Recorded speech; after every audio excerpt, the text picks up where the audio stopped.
Hi, this is Michelle Nyongo from Stride Wellness. Thank you for listening to my podcast. If this is your first time tuning in, make sure you go back and start at episode 1. The first few episodes of the podcast tell a story, so you don't want to miss out on the beginning. As I move along, it is also meant to start a conversation on grief and loss. Later in the series, I will host interviews with counselors, professionals, and others who have experienced grief and loss.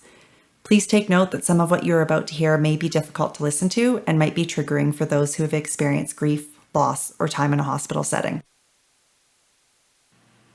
Episode 5, A Long and Bumpy Road. It's odd to look back on our story, our journey, the road we traversed together. Hindsight leads me to wish I could jump back in time and warn myself of the dangers up ahead, to convey to 30-year-old Michelle that the road wasn't just unstable, it was treacherous. As we walked along, we saw the hazards, but we believed everyone would be okay. We thought health, safety, and family would be at the end of the path. Yet little did we know there would be a fatality and 5 wounded souls. We ventured forward and sojourned on a long and bumpy road. Here are some of the things we encountered. This is what most of our days were like. From Stride Wellness, this is Michelle Nyongo, and you're listening to Weary and Burdened.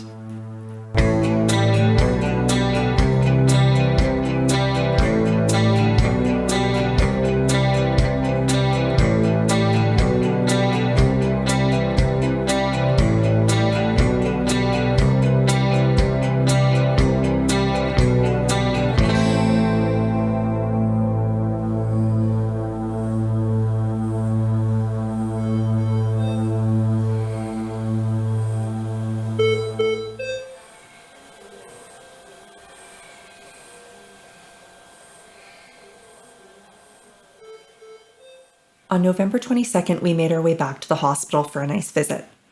Just before we went home, one of the extremely blunt doctors, the bedside manner of a post one, came in.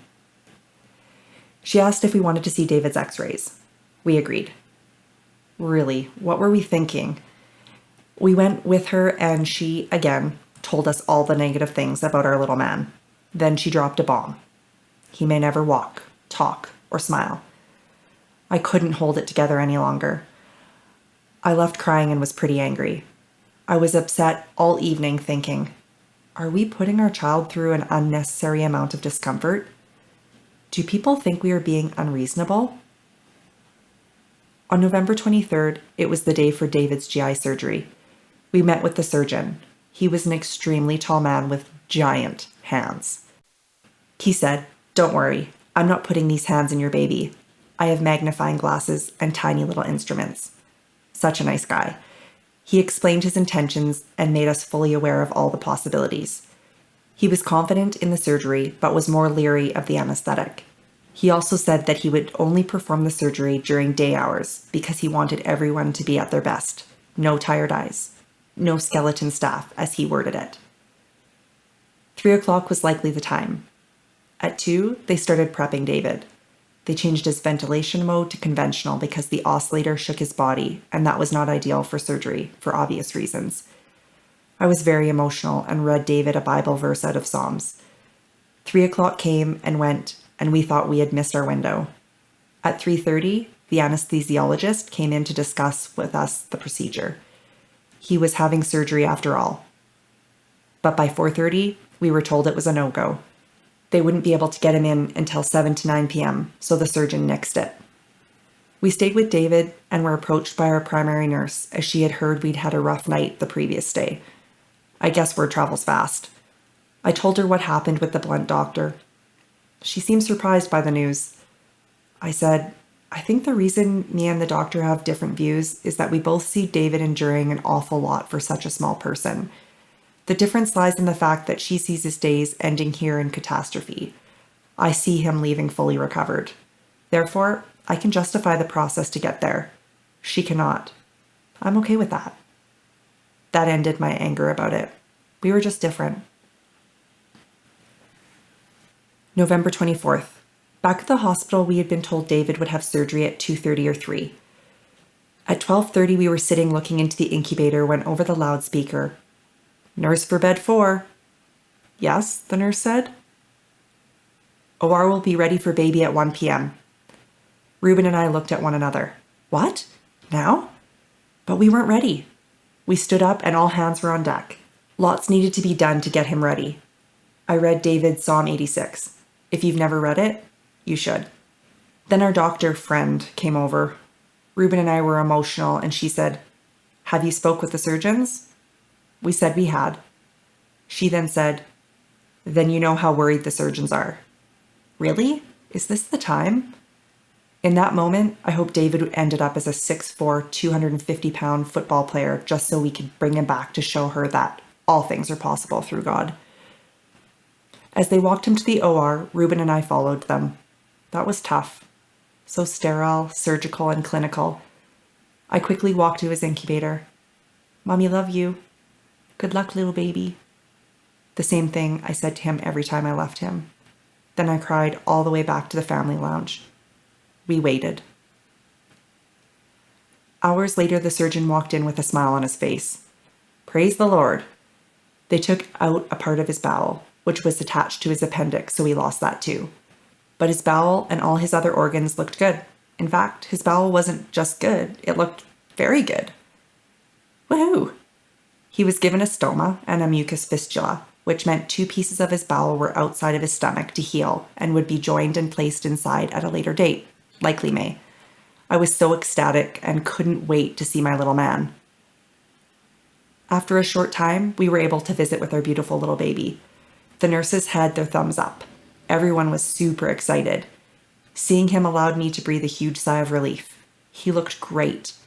A little pale and exhausted, but his tummy was no longer huge and shiny. We were shown his wound. He had battle scars to show to his future friends. There were many other mums who had babes going through surgery. We were calling that week Bowel Week. All the babies had successful days, which meant a lot of hugs and smiles occurred in the family lounge. As I walked to the milk fridge where I stored my milk, there was the charge nurse with 4 women, all of whom were home support workers and had just been inside to see David.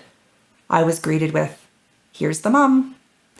The charge nurse said David was her star patient and said he's like David from David and Goliath. Then she got all teary-eyed and gave me a hug. David really was special. To see him was to love him. Later, our primary nurse was heading in for her shift. We gave her the thumbs up. She was all smiles and said she had been waking up to pray for him. She later told us that our other nurse had also been praying for him too. How lucky were we? We felt so blessed to have the staffing we did. One of the neonatologists said David did super well and was one tough cookie. She asked where he got his strength from. I smiled and said it's from Reuben's stubbornness. But I figure it must not hurt to have some fiery Portuguese in him too. We were able to visit with family and friends. It was great to have visitors right after his surgery. Things could have easily been much different. One of our guests got a bit of a scare though. David's respiratory tube was too long, so the respiratory therapists decided to cut it down. Unfortunately, it wouldn't reattach, so the alarm started to sound, and David's stats were plummeting. The RTs called for a doctor stat.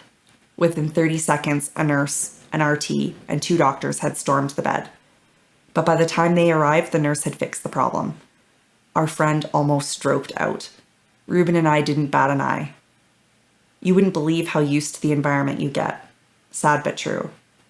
Our guest was still freaking out 30 minutes later. The NICU can be a very frightening place.